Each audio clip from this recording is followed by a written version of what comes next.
Well, I tell you what a night here at Moda Center where the Blazers finally got Anthony Simons and DeAndre Ayton on the same page, on the same night, at the same time, and the results were spectacular. Anthony Simons poured in 36 points tonight, had 8 assists, and DeAndre Ayton continued his dominant play. 33 points on 15 of 20 shooting, 19 rebounds, 1 assist, and 1 steal, and the Trailblazers record a 106-102 victory. What's going on, my friends? Show me your Blazer! Chad Doing along with Chris Burkhardt live here from Moda Center as the Trailblazers record a victory in the first night of a back-to-back situation tomorrow night. The New York Knickerbockers are going to be in town. Tip-off will be at 7 o'clock, and we'll have Game Day live once again here from Moda Center at 4:30. But tonight, really about the star power. And that's what I wanted to see. DeAndre Ayton in a groove and playing good basketball, and I found it interesting. And we'll hear from Coach Billups later in the show in the Coach's Corner. But he did indicate after the game when asked about Ayton that he does think that they've unlocked his play, his potential, and they're getting the best of what he has to offer right now, and he's been very dominant. And what I like about the game tonight, Portland did not get off to a good start. The Hawks scored 11 straight early in the first when the Trailblazers missed 9 of their first 11 shots. They built a 7-point lead at the end of one at 24-17. The Hawks had a 15-0 run from the end of the first quarter into the second, and they built a 16-point lead.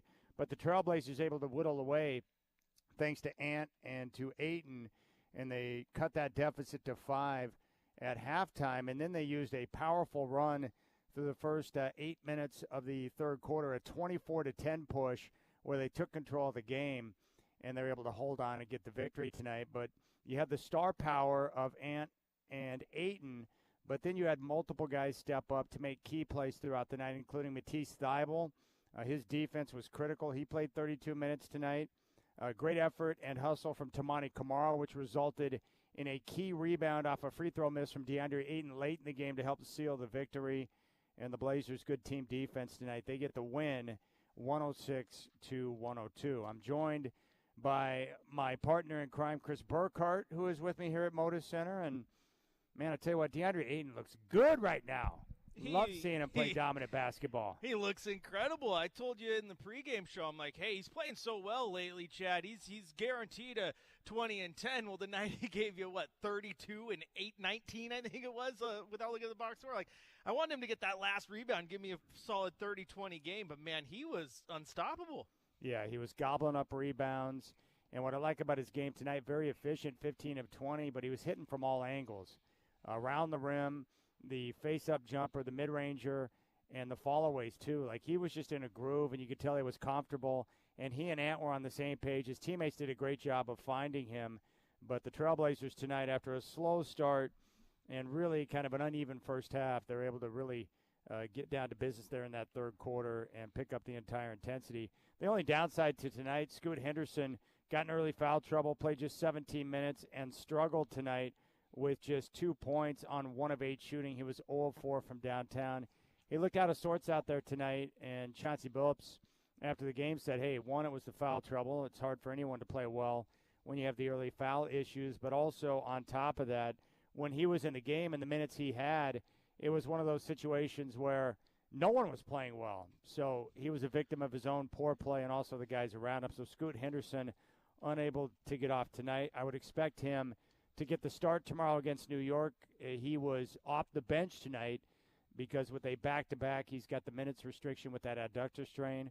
So my guess would be in 17 minutes tonight, we'll see Scoot get back in the starting lineup and allow the Blazers to have a chance to get Ant and Scoot back out there on the floor together for larger minutes. But all in all, good effort tonight. Good energy in that second half. Strong third quarter where the Blazers were able to take control of the game, outscoring the Hawks 35-23, and they made enough key plays. Matisse Thybulle, Burkhardt, that three-point block he had late in the fourth quarter, I know that Chauncey Billups has got to respect the way that Matisse goes about his business because Chauncey was a defender and Matisse is a defender, but he makes little plays that sometimes go unnoticed, but they're smart basketball plays to help you win a game. That three-point block seemed impossible, and yet he pulled it off. Oh, that block definitely seemed impossible. You saw him close out, and he made the great effort, right, to get up in the air. And the interesting part was I didn't even realize he blocked the shot until it came up about 5 feet short, and DeAndre got the rebound on it. I looked at Jamie Hudson, who was sitting next to me, and I went, he got a piece of that. He honestly got a piece of that. And that was an all-out effort type play. And that's the type of play, Chad, that in a game like that's the type of play that wins ball games. It's an all-out effort play. Make sure the other team doesn't get a bucket. I love it. Blazers get the win 106-102. Fifth quarter, Chad Doing, Chris Burkhardt here from Motor Center. Telephone lines 503-248-0620. We'll step into the coach's corner later in the show. We'll hear from Chauncey Billups. We're also going to get into what's the scoop, focus more in on Scoot Henderson and what we saw tonight and also what we're expecting tomorrow against New York. I'll give you an update around the NBA with some good basketball games being played in the association, and we'll hear from you as well as the Trailblazers record a 106-102 victory. And DeAndre Ayton on an absolute tear.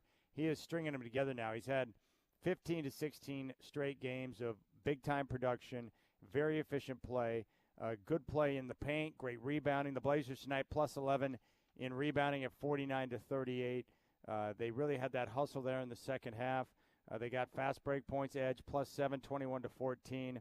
The Hawks with a 20-15 edge in second chance points, and the Blazers plus 8 in the paint, 48-40, thanks to the work of DeAndre Ayton. But good team effort tonight, and they were playing shorthanded. No Jeremy Grant, who was out of action tonight. Anthony Simons got the start for the Trailblazers, 36 points, 8 assists, 7 rebounds, 10 of 23 shooting, 5 of 13 from downtown, a perfect 11 of 11 from the foul line. Delano Benton had 12 points, 5 boards in 19 minutes of action. He was strong in the second half. 40 minutes for DeAndre Ayton, 33 points, 19 boards on 15 of 20 shooting. Tamani Kamara played 30 minutes. Good defense tonight from him. He was 1 of 3, had 3 points, 6 rebounds, and 3 assists. And Chris Murray, once again showcasing his all-around capabilities, 9 points, 6 rebounds. He did have 6 turnovers in 34 minutes of action, but Chris Murray showing a unique ability to put the ball on the floor and attack the paint. He's not afraid to do that. Good rebounder, good instincts. He's crashing the glass and just trying to do the things that the coaches point out. He was 1 of 3 from downtown. The key contributor tonight off the bench was Matisse Thybulle in 32 minutes, had 8 points, 5 boards, 4 assists, had that key block. He was 2 of 4 from downtown, and the Blazers able to get the win. I need more Ant and Ayton like that. Like when your 2 star players are playing like that, Burkhardt, it's a world of difference out there.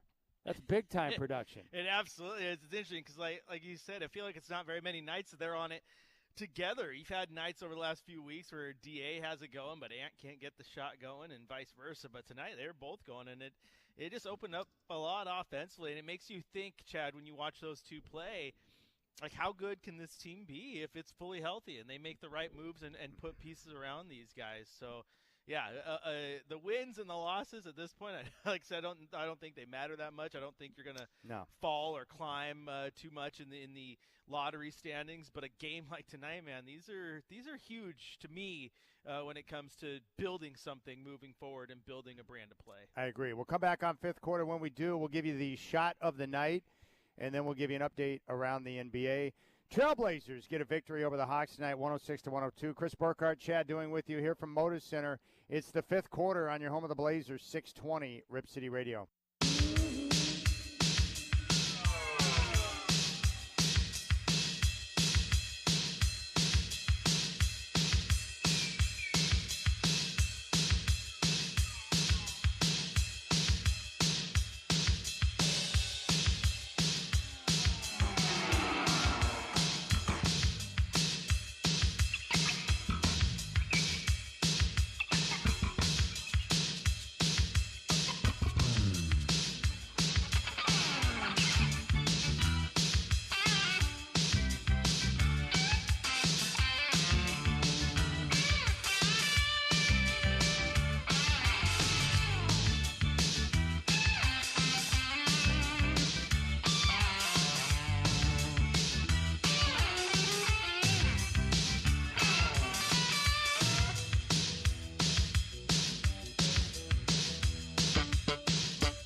Simons walks it into the front court. 2:53 to play. Has the ball on the pinwheel. Dribbles right. Hard bounce pass to Thibault into the corner for Murray. Jab step and a drive into the lane. Works against Krejci. Backs it out. Out to Simons. 5 seconds to shoot. Deep three from Ant. Buries it. Anthony Simons from downtown. 29 feet. It's 99-93 Blazers. Anthony Simon creating a little separation for the Blazers down the stretch. 32 for Anthony Simons.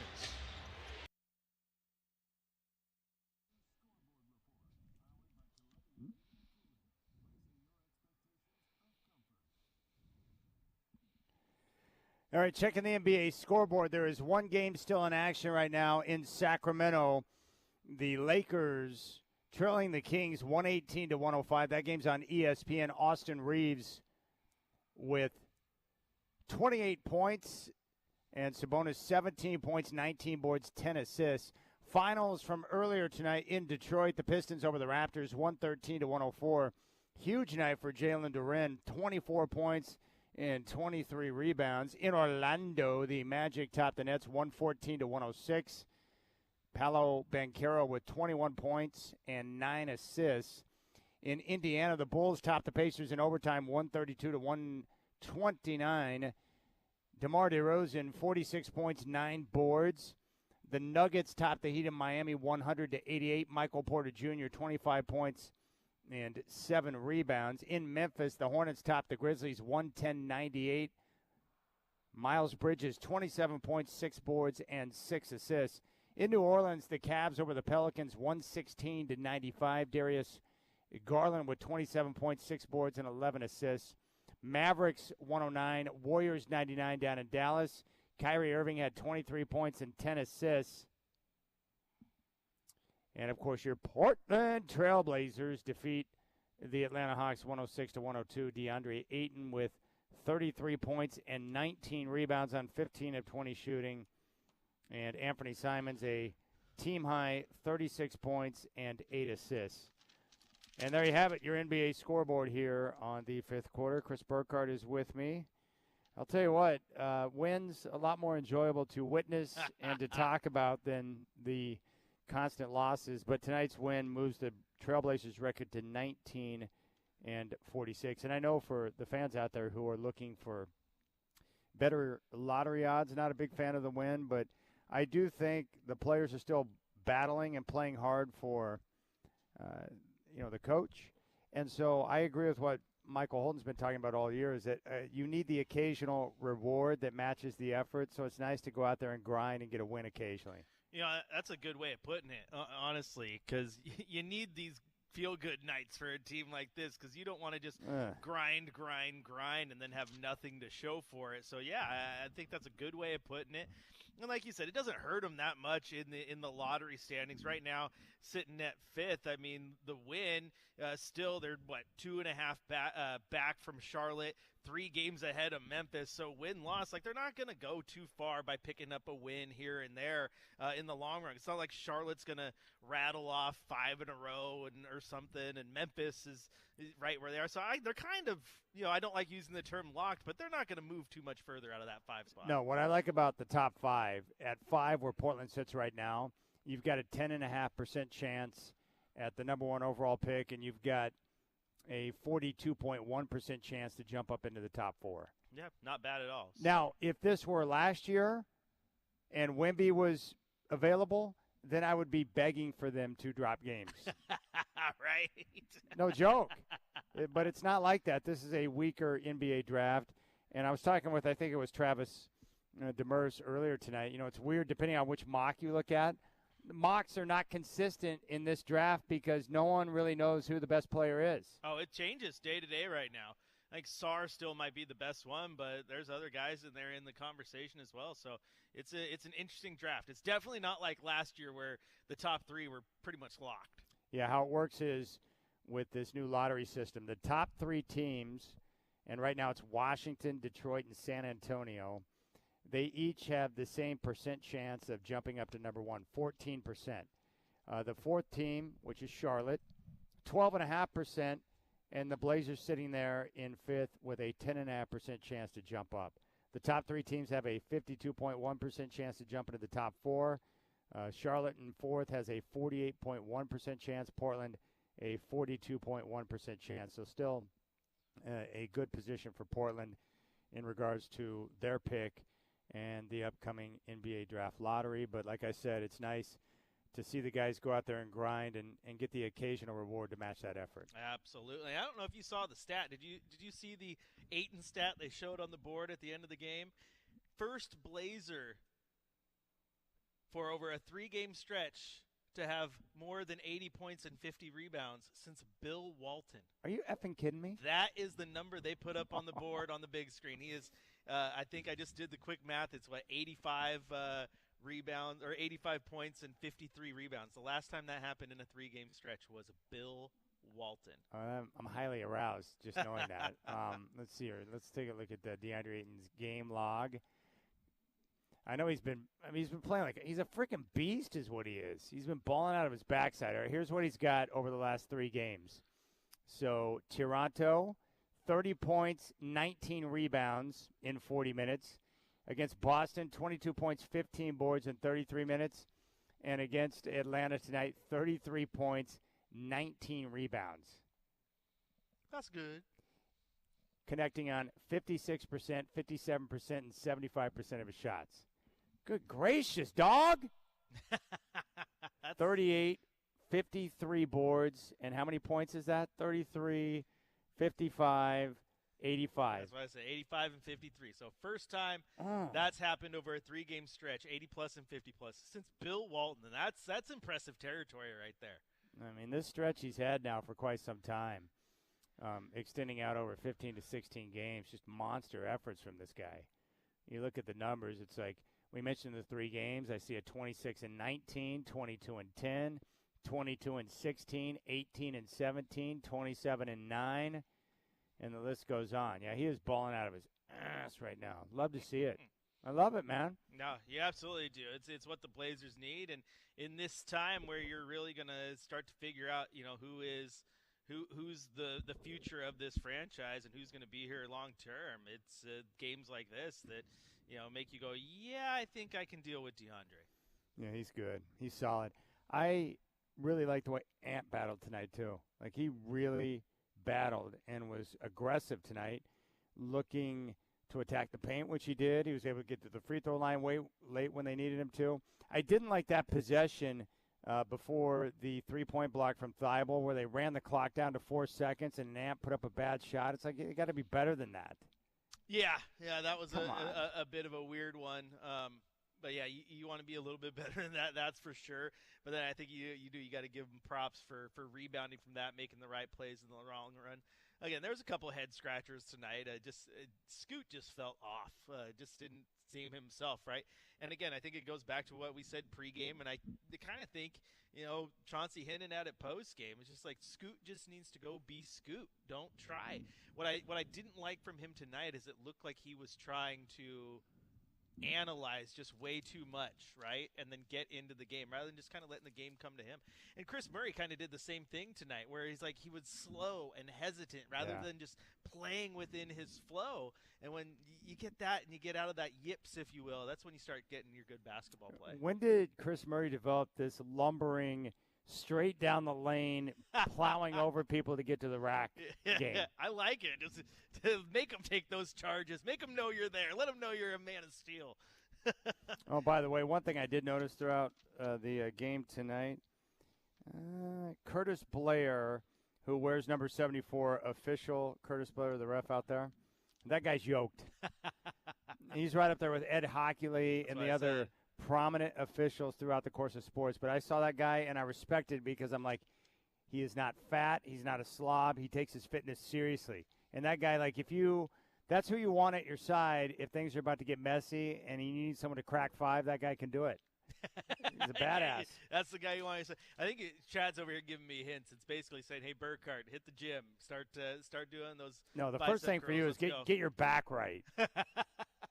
You don't want me in your corner right now. You've been higher than a kite tonight on your muscle relaxers. DeAndre Ayton over his last 10 games, 21 points, 13 boards, 2 assists in the last 10 games where he has been balling. And I think it's about 15, 16 games where this stretch has been it's been terrific. And unfortunately, he missed those 5 games with the hand sprain, but he has been balling out. And in the game he got hurt, he had the double-double before halftime, and they didn't return with the hand sprain.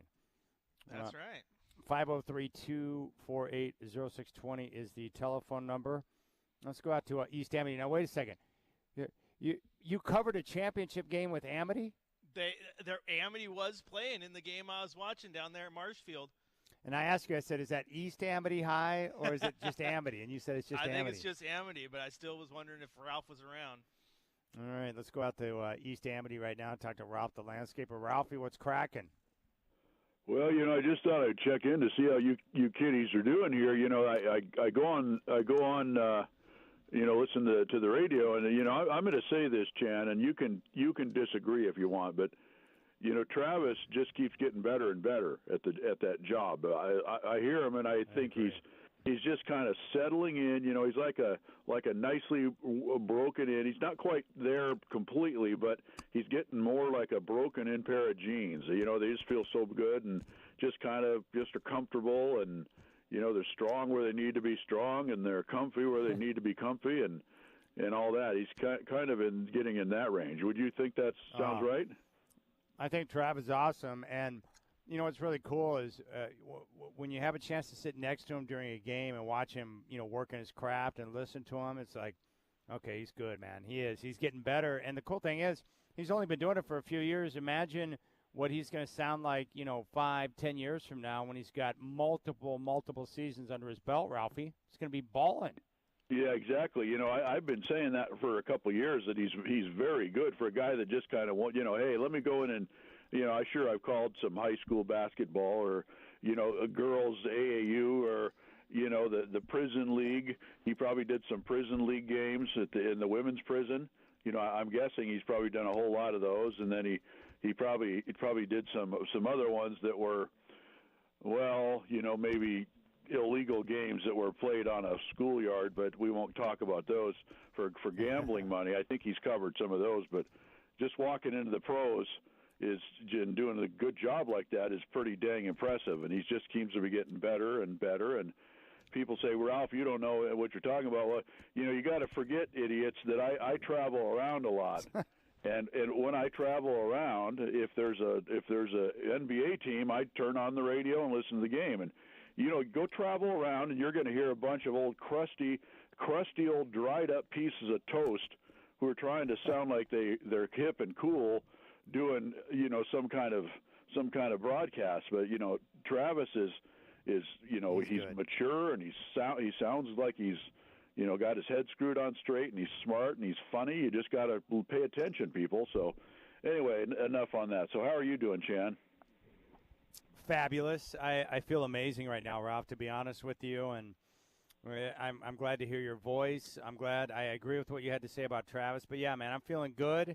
I like the longer days. I'm happy we moved the clocks forward because golf season's right around the corner. I'm enjoying being here doing radio with Chris and talking to you, so I feel amazing right now, to be honest.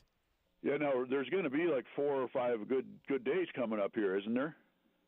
There is, but the problem is it's right in the middle of busy season, so I have to wait April 15th. So I don't know if you have a specific date where it's like, landscaping duty, but like April 15th is my official opening of golf season.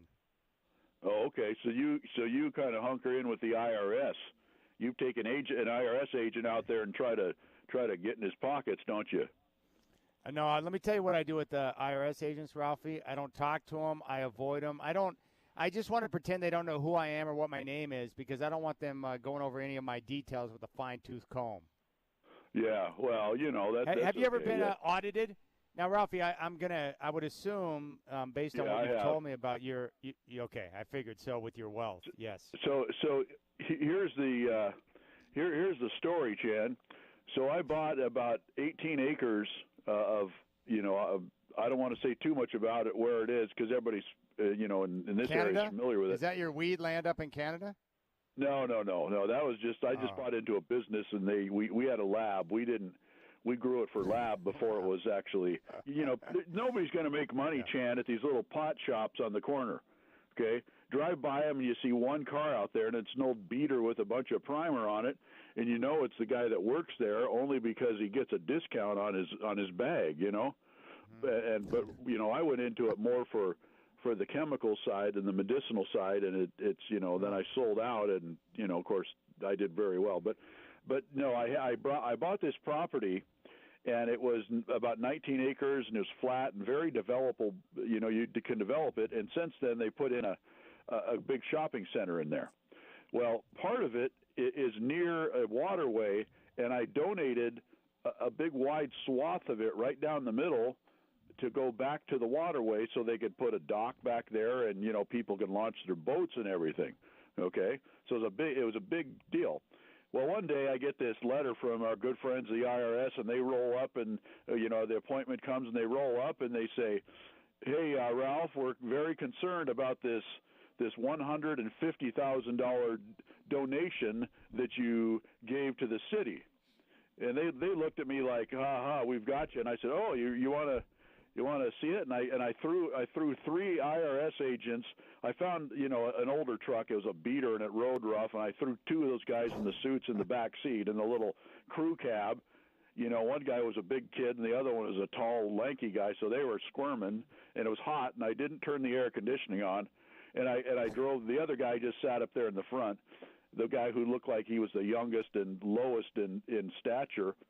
We drove out to the property, and I said, "Okay, you see this?" And they go, "Yeah, okay." I go, "Nice shopping center, huh?" "Oh, yeah, that's good." And I said, "Well, I developed part of it, and then I sold it." And they go, "What about this donation?" I go, "See that road right there?" They go, yeah. See the stoplight, the big 2 lanes going in there with a turn lane that goes all the way back down to that waterway? They go, "Yeah." Well, that's the land I donated, and I took a beating at $150,000 to the city. I could have written down $250 easily. So you guys have any other questions? And they said, no, we sure don't, Ralph. Thank you very much for taking us out here. And I drove them back, and they got in their car and drove away. So that's awesome. Yeah, you know, you got to know what you're doing when you're dealing with those yahoos from the IRS. You're not having a problem with them because, you know, like some people say, the more money I make, the more taxes I pay, and you know that's the way it goes. But I would rather keep making the money than not make the money and just say, "Well, I don't pay very much in taxes." You know, Chan.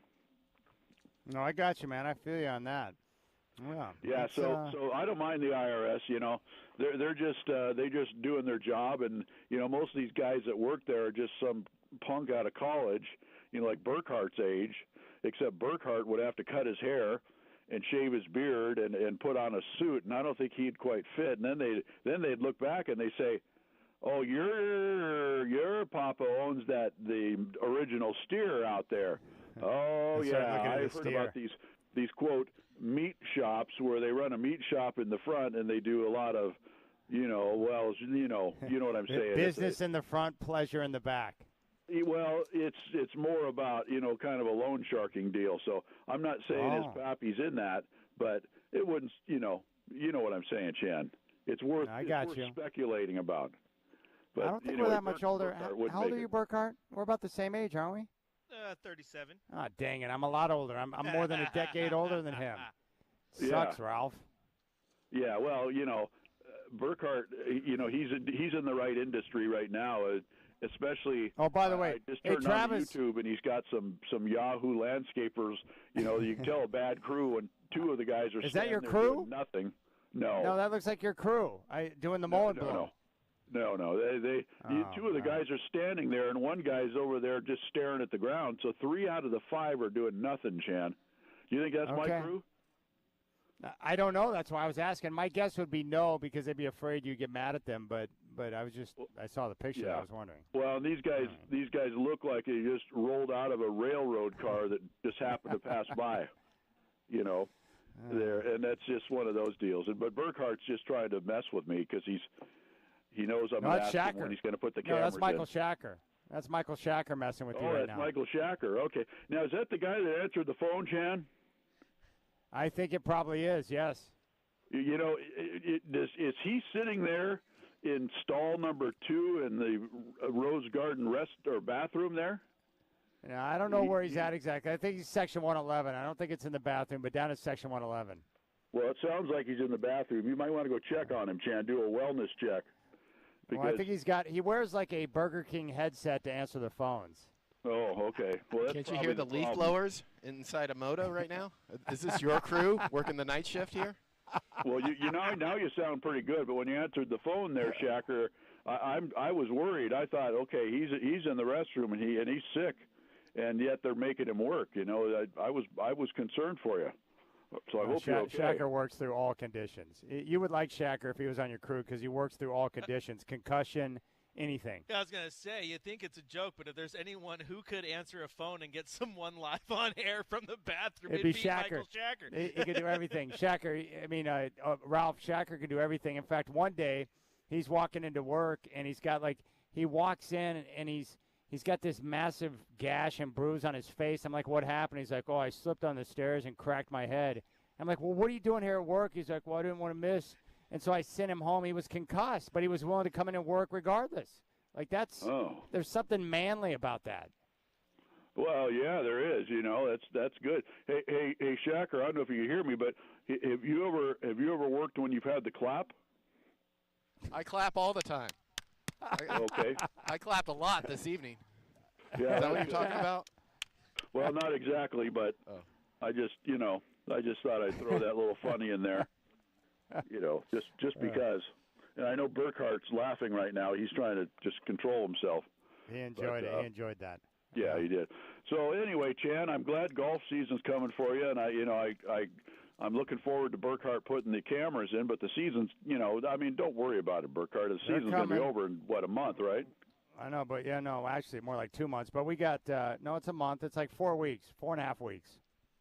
Yeah, he worked his rear off getting everything set up on the YouTubes at the radio building, and we don't need to overwork him, Chan, because then he'll come in asking you for a raise, and there's no way you can say no. Chris is going to let me know what he thinks, whether I want to hear it or not. That's what makes him great. Always voicing everything. Yeah, well, I know he's worked. He's worked when he's had the clap. I know that. So that's. He probably has to get a dictionary and look it up and see what it is, or medical journal, the New England Journal of Medicine. Oh, okay. There's some things you don't need to look up. Yeah. All right. Well, anyway, nice win for the team. I do talk about the game, people, right there. I just said nice win for the team tonight, and I'm just hoping that they can, win a few or win enough to keep respectable, but get themselves into that lottery deal where Chan thinks they need to be, and I'm listening to find out where that is. So I'm being educated here. You got it. Hey, Ralphie, enjoy your night, my friend. All right, you guys have a good night, and tell Shacker I like the work he does, and I'm glad he can just roll with my picking on him a little bit. So have a good night, man. Shacker can roll with anything. We appreciate that. I love Shacker. He communicates. We were downstairs recording our post-game wrap, and he's up in section 111. Chris and I are down there, opposite side of the court, filming our deal, and I hear this through my ears. I hear off in the distance, "Broncos suck!" And, of course, it can only be one person because Shacker's a 49er fan. I look back, and Shacker's, like, waving at me and yelling, "Broncos suck." And he's like, "Break 28-29," meaning you guys need to get your butts upstairs. That was good. Always producing, baby. All right, we'll come back, and then we're going to step into the coach's corner. We got to hear from Chauncey Billups. Thank you, Ralph the landscaper. I'm looking at the fifth quarter screen right now. Chad is live on location without a camera at Moda Center. That one's a Chris Burkhardt special. Is that a Chris Burkhardt special? There's some things that Shacker can't do. Photoshop's one of them, okay? That's my territory. That's not a Shacker special? That's not a Shacker special. I could see him complaining about Photoshop. Why'd I have to do that? I like that. All right, we'll come back. Blazers get the win 106-102. Simons and Ayton combined for 69 tonight. Nice.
All right, Blazers top the Hawks here at Moda Center tonight, 106-102. A huge night for DeAndre Ayton, 33 points, 19 rebounds, 36, a team high for Anthony Simons. Let's check in with Chauncey Billups following the game. Just in general, Coach, what do you think about your team's performance, particularly in the second half? The second half, we just really picked it up. Wasn't crazy about our first half, wasn't crazy about our start. But, we talked about it at halftime. We looked at a few things, and we picked it up. We really did. Physicality, our defensive awareness kind of picked up, and offensively we was able to rebound and kind of run and break free a little bit offensively. Talking a little bit about it pregame, but just with what he's done in the last month, do you feel like you've fully unlocked DA at this point, or there's still more you feel like you can get out of him? No, I think we've unlocked him, and we're getting the best version, of him. Offensively, for sure, he's been a monster, man. He's been a monster on that glass. I mean, he's just been all over the place. Super efficient, obviously, So he's been awesome, and I think our guys are just kind of following, his lead. He's given us so much. This is the first time Ant and DA have really both clicked on the same night, where they've both been efficient at multiple levels. Is there a string you can kind of pull for that? Not necessarily just for those guys, because they know they can do it, but the others kind of playing off them tonight, even though there weren't a ton of other box score contributions on the point side. The ball was moving significantly better in the second half, even though those two guys were the biggest beneficiaries of it. Yeah, they did. They got to it. They play a very aggressive pick and roll coverage. So we knew that we were going to have to get Ant or Scoot to get off of the ball pretty early, and hopefully that pocket was open. They did a good job in the first half taking the pocket away and making us kind of play elsewhere. And then we were able to kind of create some separation in the pick and rolls, which you can get into the pocket then. I thought that opened the game up for us a little bit, but we know, if Ant's out there and DA, they're going to usually be high volume. We're going to be running a lot of stuff and putting them in pick and rolls, and then the other guys just kind of play off of them. I thought DA did a good job of playmaking in the pocket when he didn't have the shot. I'm sorry. What did you think about obviously they didn't score that, and obviously DA and Ant kind of led that charge, but you had Matisse with the big block on the three, you had Tumani saving the ball, taking you guys possession after the miss. What did you think about the performance of the guys kind of after the guys who did last Man, I thought they were incredible. I feel like we lost 2 games this year on free throw line blockouts, and I feel like Tumani's offensive rebound on the free throw line won this game for us today. A huge play, big time play. Being able to not only get his hand on it, but then save it before he got out of bounds and then get it back to our guy. It was a big time play. So there's some of those plays that I thought, that they go unnoticed sometimes. You look at these big numbers from DA and Ant, that's what people are going to talk about. But so many plays made, by Matisse and by Tu and by Chris, and that kind of solidified the win. Matisse had that block there in the fourth quarter, and I was wondering, kind of as an overall question, how do you feel? Are you feeling more satisfied with the defense as the season has gone on? Yeah, I am. I think our defense has been solid all year, and obviously we've had some tough nights like most teams do. 2 days ago, we had a rough night. But for the most part, our guys are defensive-minded, and we know that that's kind of where we want to hang our hat on the defensive side. That's how we give ourselves a chance to win, or to compete at least in games. And I love that all of our guys understand that, that we got to compete defensively to give ourselves a chance. That's not always the case, That's been a little bit of a shift for us this year. We want people to feel our physicality and our intention on that side of the ball. What were your thoughts on Scoot tonight? Yeah, I think he got himself in foul trouble. That kind of hurt him. You know, nobody plays well in foul trouble, you know. But other than that, you know, I thought he was okay. He gave us some push. He gave us, you know, a little push that we needed. His minutes most of the time, especially in the first half, we were just struggling. You know, it just wasn't him. We, period, were just struggling. And everybody was a little bit hesitant, you know, at the time. So he was never really able to get into a rhythm today. And there's Chauncey Billups following the Blazers' 106-102 victory over the Atlanta Hawks tonight. How about that? They think they finally unlocked and are getting the best version of DeAndre Ayton. And he talked about that early in the year, that Ayton was getting a feel for the team, the coaching staff was getting a feel for Ant, and they were going to use that time to continue to find ways to get him more involved. And finally now we're seeing this recent stretch of Ayton just playing his best basketball. It's fun to watch. It's incredible to watch, man. And if you're unlocking Ayton at this point, that's a good thing. And I think him being unlocked and getting a little bit of that, that camaraderie, if you will, with Ant. 'Cause that's one thing we've always talked about. It's like, how many times have these guys been injured at different times and haven't got that full run together? They've only played, 60-some-odd games, but somehow the Blazers have had 95 different starting lineups in those games. So the continuity hasn't really been there. And I think you're starting to see that now that they've been on the court a little bit. They're getting used to each other, and Ayton is definitely in a groove. All right, we'll come back on fifth quarter. Blazers top the Hawks 106-102. We're live here at Moda Center. Blazers, no time for rest. Second of a back-to-back tomorrow night here at Moda Center against the Knicks. Tip-off at 7. We'll have game day live from Moda Center starting at 4:30. We'll give you What's the Scoot next on the fifth quarter.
All right, Scoot Henderson tonight, and you heard from Chauncey Billups, struggled with early foul trouble.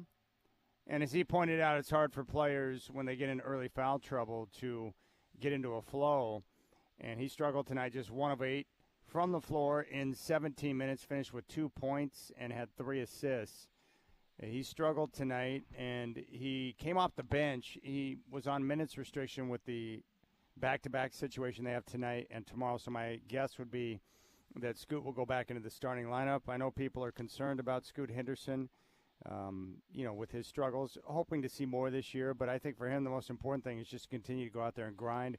As I mentioned before, his attitude and approach and the way he works is my reason for optimism. So I wouldn't be surprised if he bounced back tomorrow night. But just your thoughts on what you saw from Scoot tonight, Burkhardt. Yeah, that was my big takeaway. I just thought tonight he was almost just a little lethargic, a little step behind, and just didn't look comfortable at all. It really looked like he was trying to force the game to slow down a little bit so he could analyze what was going on rather than just having the game slow down naturally for him. And I think what happens in that situation, and again, I think I saw it with Chris Murray a little bit too, it's just, an uber athletic guy just thinking a little too much, man. And I think when he stops thinking, then he's thinking exactly as much as he wants to think and just lets the game come to him, man, and doesn't hesitate, doesn't try to do too much. But that's what I saw tonight. I honestly think tonight was a weird game and an anomaly of sorts because it really felt like it was kind of the most off he's looked since the beginning of the year. Yeah, that's to be expected. What I'm anxious to see now is how do you take that adversity, the bad night that we saw tonight, the struggles, the foul trouble, and then respond tomorrow night. That's going to be the great thing for Scoot is you don't have to sit around and worry about it because you'll be right back out here tomorrow night with a chance to go out there and get better and play better. Well, I'll tell you this much. One thing I do like about him, and that's why I think he can bounce back, is he never has seemed like the kind of guy that loses sleep over a bad game, right? Like it's you wash it out and you start back over, clean slate the next day. Let's go and learn from these things that we did and have a better game. So I definitely think he's poised to have a big game tomorrow night, and I hope he does because I think the fans need it. I think that he needs it so they get off his back a little bit, and I just want the man to succeed because I see potential in him. All right, so here's what we got going on tomorrow. The Rip City Drive will kick off at 3. And game day is going to start at 4:30. I'm going to be joined by Ryan Flaherty of the Portland Trailblazers. He'll join and stop by at 4:20, and we're going to focus in on the trail. Chris is going to be here for game day, and we are going to set the table for you as we get ready for another game tonight. I would love back-to-backs as a player because you get a chance to go home, get some rest, come right back to the arena and get a chance to play again. No time to think, just go back, no practice, just come back out and play another game. That'd be fun. Absolutely, especially when it's a back-to-back at home, so you didn't have to go get on an airplane and land in Memphis or something at 2 o'clock in the morning, go to the hotel, and then start the process again. Back-to-back at home, you get through it, and if you're a guy like Scoot, you get a chance to rebound, definitely. The other interesting part, I think the Trailblazers are one of the, if not the best, one of the best teams in the NBA, 8-3. In the second of back-to-back situations on the year, which is bizarre for a young team that's struggled on the year, but they've been very good in those situations. So if that holds to form tomorrow night, maybe they can top the Knicks. Yeah, and that would be it would be great to come in after that, getting your, the taste slapped out your mouth, so to speak, by Boston, to go back-to-back and grab wins against Atlanta and New York and be feeling good about yourself. All right, let's take a look at the college scoreboard. The Pac-12 tournament, which is taking place down in Las Vegas right now. And there were multiple games today. Right now, second half, Utah leads Arizona State by a score of 81-53. Finals from earlier today, USC over Washington, 80-74.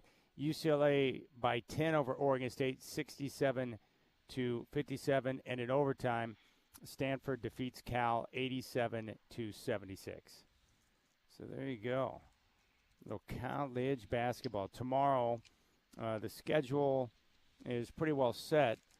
Utah will take on Colorado. Stanford and Washington State. UCLA will take on Oregon, 2:30 on Pac-12 Network. And then USC meets Arizona That game will be at 12 on Pac-12 Network. All right, that's going to do it for us.